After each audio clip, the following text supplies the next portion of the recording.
Assalamualaikum warahmatullahi wabarakatuh. Selamat sore, salam sejahtera untuk kita semuanya. Hari ini saya akan menjelaskan perkembangan kasus COVID-19 selama 1 tahun ini. Sepanjang 2021, kita telah melewati berbagai kesulitan dan tantangan pandemi COVID-19, baik dari sisi kasus maupun modal dalam penanganannya.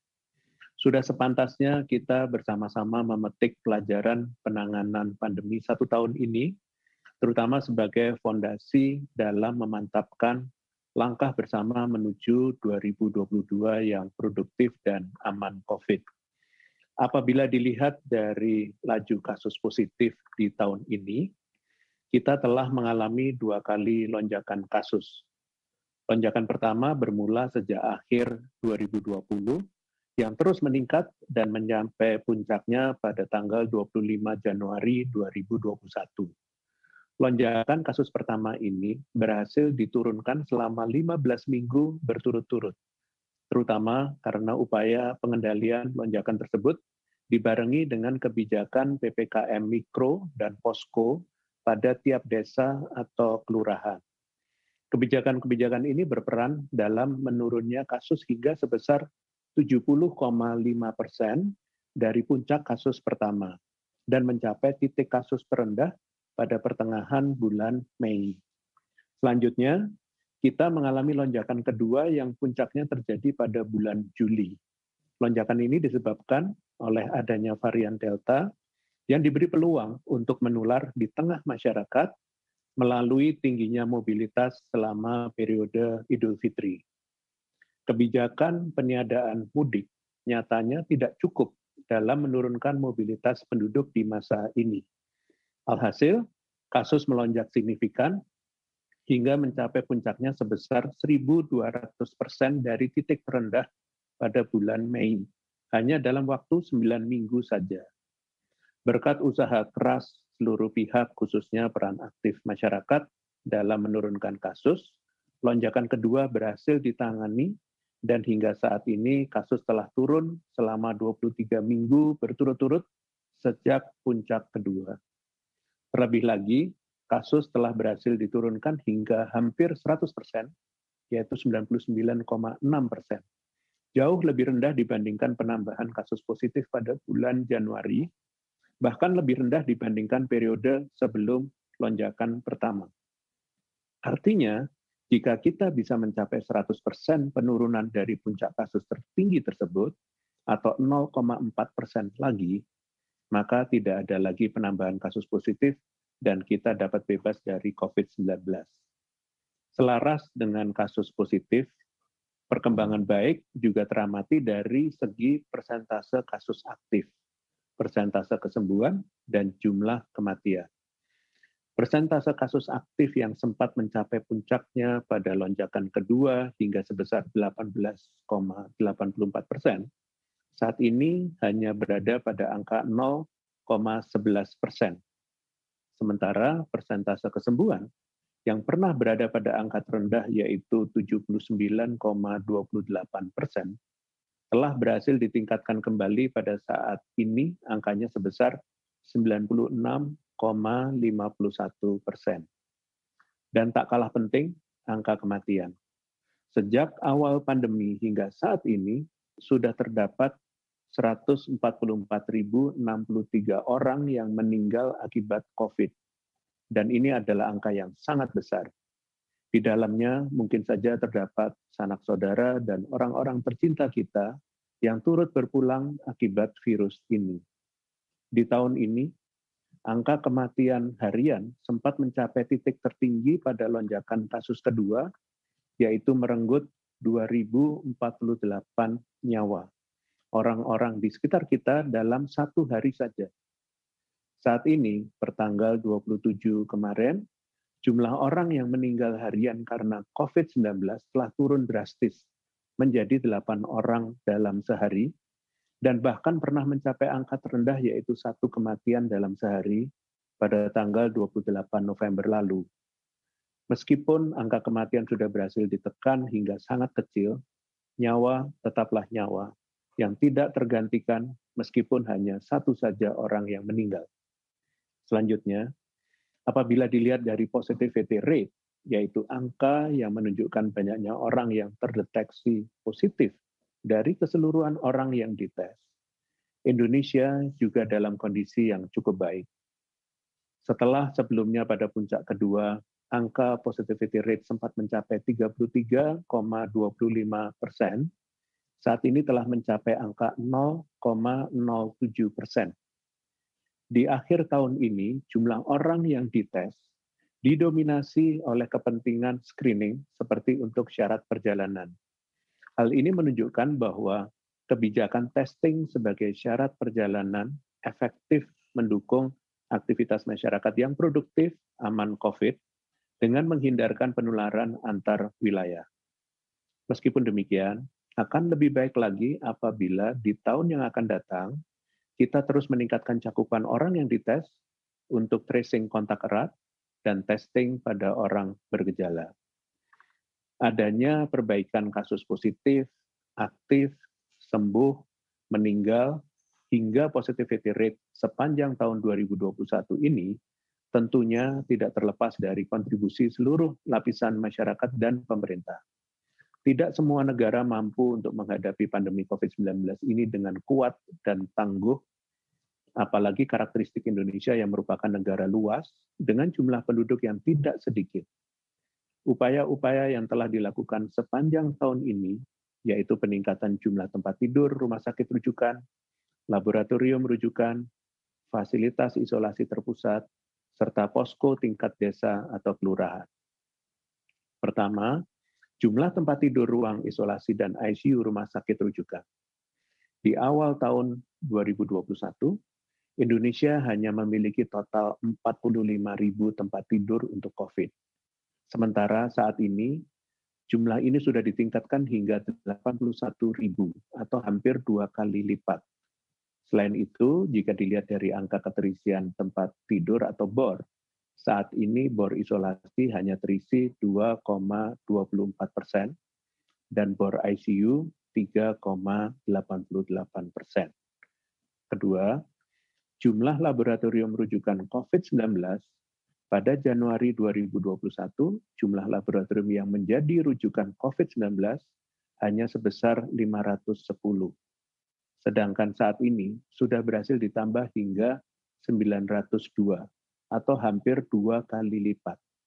Terlebih pula, persentase testing yang dilakukan oleh laboratorium ini sudah jauh melebihi target testing WHO, yaitu sebesar 503%, yang pada awal tahun hanya sebesar 85%.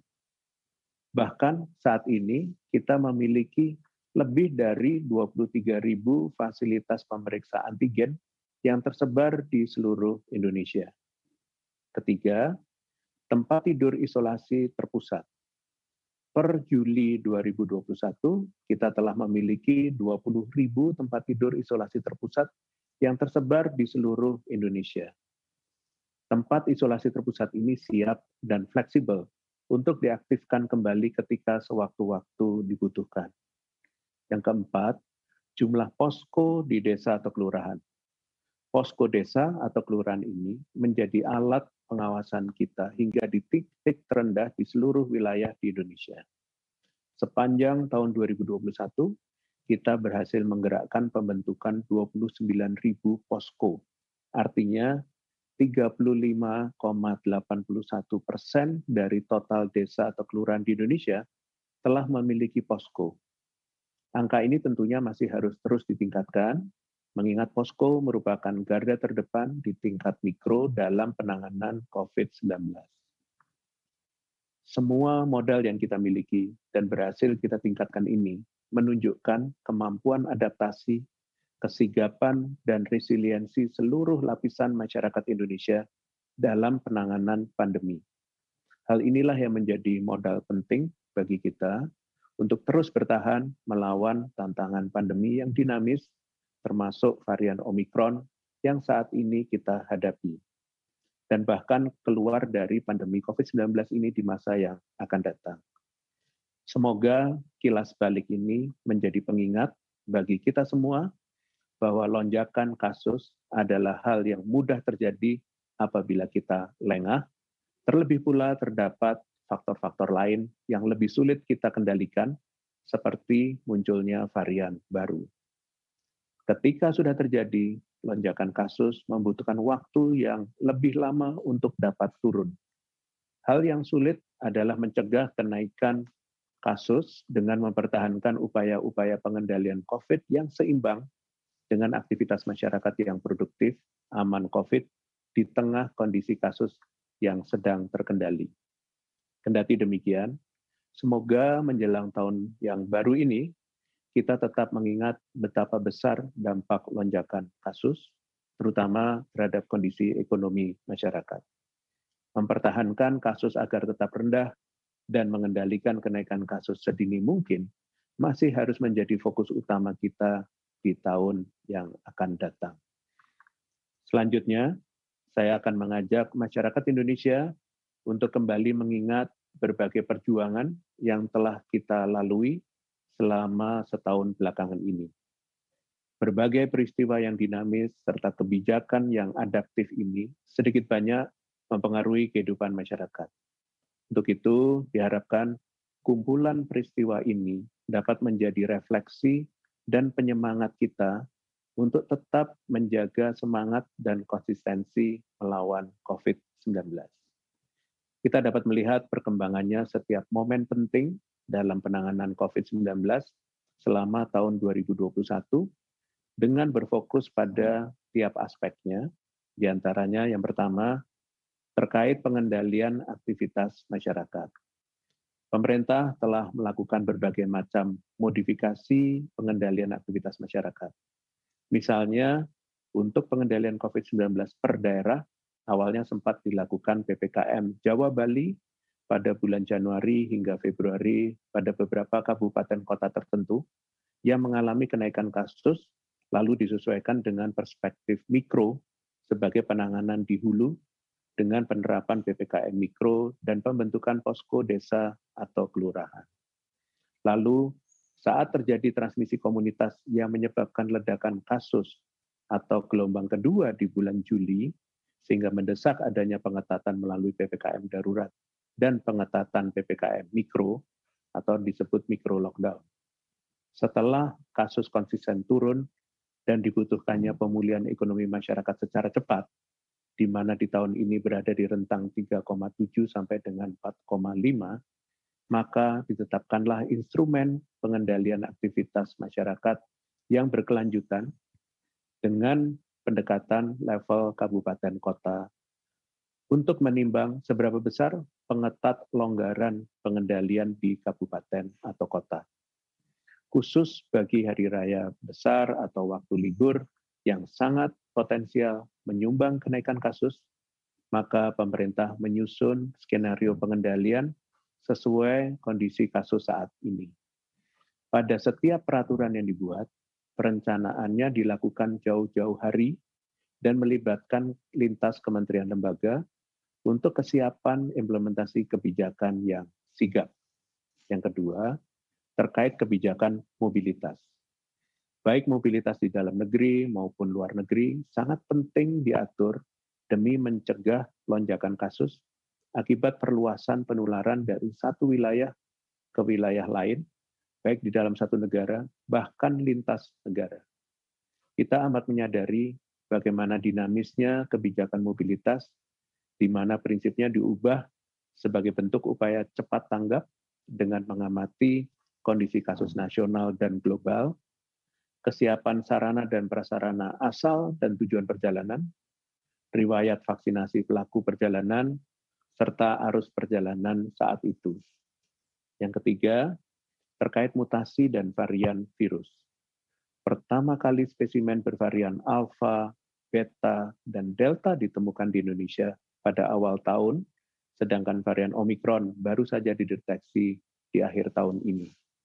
Dalam perkembangannya, pemerintah melakukan antisipasi saat terjadi importasi kasus, yaitu melakukan penyesuaian aturan pelaku perjalanan, di antaranya penetapan kriteria WNA yang boleh masuk ke Indonesia, penyesuaian durasi karantina baik dari asal negara maupun riwayat vaksinasi, dan peningkatan kapasitas whole genome sequencing yang saat ini sudah memiliki kemampuan melacak kode genetik sebanyak 500 sampai dengan 600 sampel.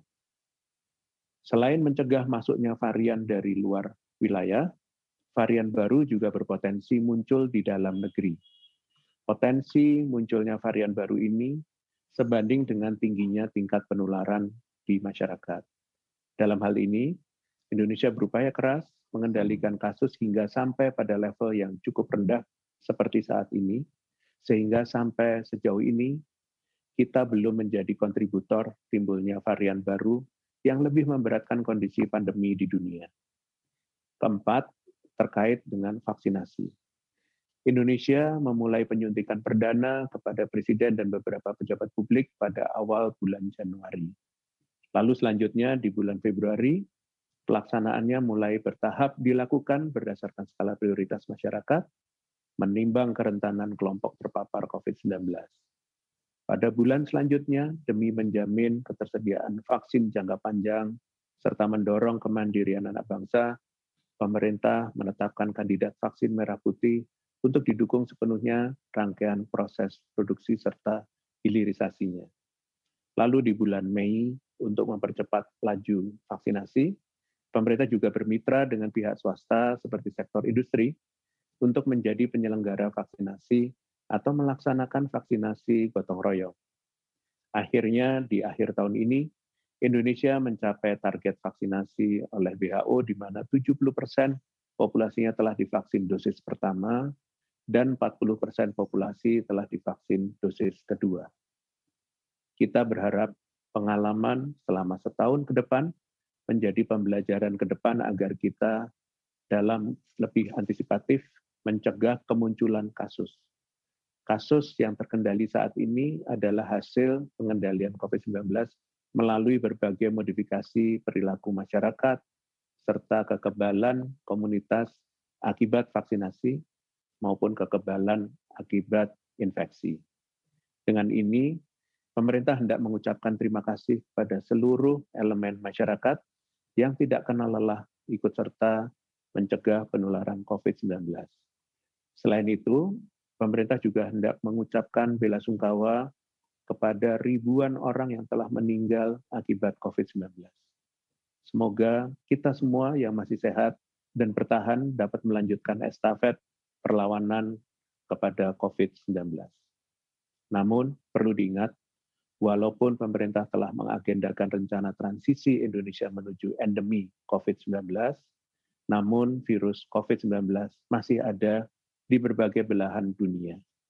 Untuk itu, perlu adanya perubahan perilaku masif bagi siapa saja yang belum menjalankan protokol kesehatan secara sempurna dan konsistensi bagi siapa saja yang sudah disiplin, karena langkah tersebut dapat menjadi kunci pemutusan rantai penularan. Jangan lengah, tetap waspada. Terakhir, saya akan menyampaikan beberapa informasi tambahan terkait penanganan COVID-19 di Indonesia. Hingga saat ini, kasus Omikron telah terdeteksi di 115 negara dengan total kasus lebih dari 184.000, di mana Inggris menempati tempat pertama dengan jumlah kasus Omikron tertinggi di dunia. Peningkatan konstan juga terlihat di Amerika Serikat, Jerman, dan Prancis, di mana jumlah kasus Omikronnya kini lebih tinggi dibandingkan dengan Norwegia dan Afrika Selatan. Di Indonesia sendiri, hingga dengan saat ini telah terdeteksi 47 kasus positif Omikron. Mayoritas kasus positif Omikron di Indonesia merupakan WNI pelaku perjalanan internasional, dan mayoritas ialah kasus tanpa gejala atau bergejala ringan dan akan segera di-tracing dan ditangani dengan segera. Melihat tren perkembangan kasus Omikron yang terus meningkat baik di tingkat global dan nasional, kita harus terus mengantisipasi agar penularan varian ini dapat ditekan seminimal mungkin di Indonesia. Hasil telaah data yang menunjukkan mayoritas kasus positif Omikron merupakan pelaku perjalanan internasional, maka mendorong pemerintah untuk mengetatkan pengawasan di pintu-pintu masuk kedatangan luar negeri utamanya dari negara-negara yang tingkat kasus Omikronnya terdeteksi tinggi. Satgas berharap masyarakat juga dapat mengambil peran dalam mencegah masuknya varian Omikron ke Indonesia. Transparansi data yang disampaikan oleh pemerintah terkait jumlah penularan Omikron hendaknya disikapi sebagai peringatan agar masyarakat tidak melakukan perjalanan ke luar negeri untuk alasan yang tidak mendesak. Sebagai penutup, dalam kesempatan ini, saya ucapkan selamat tahun baru bagi seluruh masyarakat Indonesia. Saya juga ucapkan terima kasih kepada seluruh elemen masyarakat yang telah dengan gigih berjuang melawan pandemi selama 1 tahun terakhir ini. Bentuk perjuangan masing-masing elemen masyarakat tentunya berbeda. Ada yang secara langsung turun sebagai tenaga kesehatan, rekan-rekan media yang menyampaikan perkembangan kasus tanpa lelah, dan masyarakat umum yang menjadi contoh bagi orang-orang di sekitarnya dengan menerapkan protokol kesehatan dengan disiplin. Apapun bentuknya, kerja keras masyarakat untuk saling menjaga dan membantu satu sama lain selama masa-masa sulit ini merupakan bagian dari kita perjuangan yang sangatlah berarti. Perjuangan kita belumlah berakhir, namun hendaknya kita menyambut tahun baru 2022 dengan doa dan harapan bahwa di tahun mendatang kasus COVID-19 di Indonesia dan dunia dapat semakin terkendali. Sebagai bagian dari masyarakat global, Indonesia juga berharap bahwa di tahun mendatang, perjuangan melawan COVID dapat semakin disikapi sebagai perjuangan global. WHO menargetkan COVID-19 untuk selesai di tahun 2022. Mengingat perjalanan dunia selama 2 tahun terakhir menghadapi pandemi ini, seharusnya telah melengkapi kita dengan strategi serta kemampuan untuk mengakhiri pandemi. Meski demikian, salah satu cara utama mengakhiri pandemi adalah dengan memastikan vaksinasi diterima merata oleh seluruh negara di dunia dengan target 70% populasi dunia telah menerima vaksin COVID-19 di pertengahan tahun 2022. Target vaksinasi ini membawa tantangan tersendiri karena di tahun ini nasionalisme vaksin masih ada dan menyebabkan distribusi vaksin tidak berkeadilan. Mengingat hal tersebut, Indonesia berharap bahwa tantangan ini dapat diatasi dengan cepat dan tanggap, utamanya oleh negara-negara maju yang memiliki akses serta sumber daya vaksinasi yang jauh lebih memadai.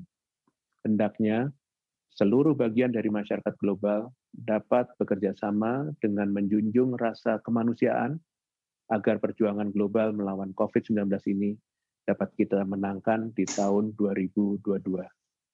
Demikian konferensi pers hari ini. Saya lanjutkan dengan sesi tanya-jawab media. Terima kasih. Terima kasih, Prof. Pertanyaan pertama dari titinmerdeka.com dan fitriliputan6.com. Pemerintah berencana menerapkan micro-lockdown untuk mencegah penyebaran COVID-19 di Indonesia. Bagaimana konsep micro-lockdown yang ideal menurut Satgas COVID-19? Terima kasih. Terima kasih pada merdeka.com dan liputan6.com.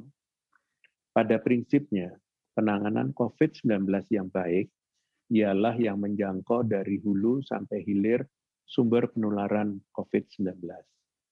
Saat ini, kebijakan pengendalian COVID-19 yang masih terus diterapkan ialah PPKM leveling per kabupaten kota, di mana di dalamnya pun telah menghimbau pemerintah kabupaten kota menindaklanjuti penerapan PPKM mikro dan operasionalisasi posko pada desa atau kelurahan di bawahnya. Konsep mikro lockdown merupakan bagian dari PPKM mikro di tingkat RT dan tetap diatur dalam instruksi Menteri Dalam Negeri untuk membatasi kegiatan masyarakat secara ketat. Untuk itu, dalam implementasinya perlu kembali mengevaluasi kinerja posko, termasuk pencatatan dan pelaporan kasus.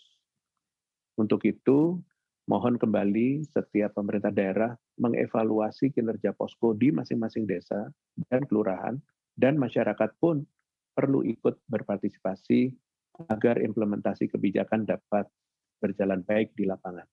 Terima kasih.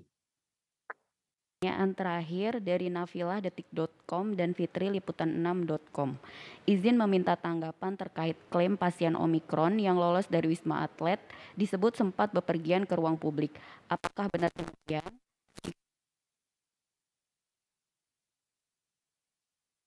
Antisipasi hal serupa terjadi seperti apa?